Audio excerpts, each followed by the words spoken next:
দারিদ্রতাকে যদি হাতিয়ার হিসেবে ব্যবহার করা হয় তাহলে স্বপ্ন পূরণ হয়, কিন্তু দারিদ্রতাকে যদি অজুহাত হিসেবে ব্যবহার করা হয় তাহলে শুধুই অজুহাত পূরণ হয়। নমস্কার বন্ধুরা, আজ আপনাদের জন্য একটা ছোট্ট কাহিনী নিয়ে হাজির হয়েছি। একটা ইটভাটায় দুই কিশোর বন্ধু কাজ করত। একজন বন্ধু মনে করত যে ইটভাটাতে কাজ করার জন্যই তার জন্ম হয়েছে এবং সারা জীবন সে ইটভাটাতেই কাজ করবে।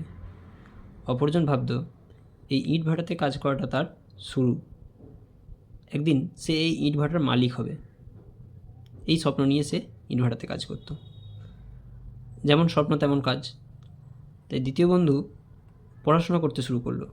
পুরাতন যে বইপত্র সেগুলো সে পড়াশোনা করতে শুরু করলো। একটু একটু করে তার অক্ষর পরিচয় হলো এবং বই পড়তে লাগলো। সে যখন পড়াশোনা করত তখন প্রথম বন্ধু তাকে বলতো যে পড়াশোনা করে কী হবে, তুই কি আবার স্কুল কলেজ পাস করে চাকরি বাকরি পাবি? দ্বিতীয় বন্ধু বলতো হয়তো চাকরি বাকরি পাবো না, কিন্তু আমি পড়াশোনা করব, আমার ভালো লাগে পড়াশোনা করতে। সেই অনুযায়ী সে পড়াশোনা চালিয়ে যেতে থাকে এবং তার পাশাপাশি কাজও করতে থাকে।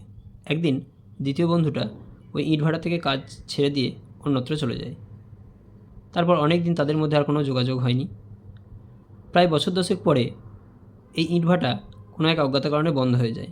তখন প্রথম বন্ধু অন্যত্র আরেকটা ইটভাটাতে গিয়ে কাজ জোগাড় করে। সেখানে কাজ করার পরে যখন সে মজুরি আনতে যায় তখন সে অবাক হয়ে যায়। মজুরি যার কাছে নিচ্ছে, অর্থাৎ এই ইটভাটার মালিক, সে তার সেই ছোটোবেলাকার কিশোরকালের বন্ধু। ছোট্ট এই কাহিনী থেকে আমরা এটাই শিখতে পারি, দারিদ্রতা অজুহাত হলে জীবন থেমে যায়, আর দারিদ্রতা যদি প্রেরণা হয় তাহলে জীবন গড়ে যায়। ধন্যবাদ।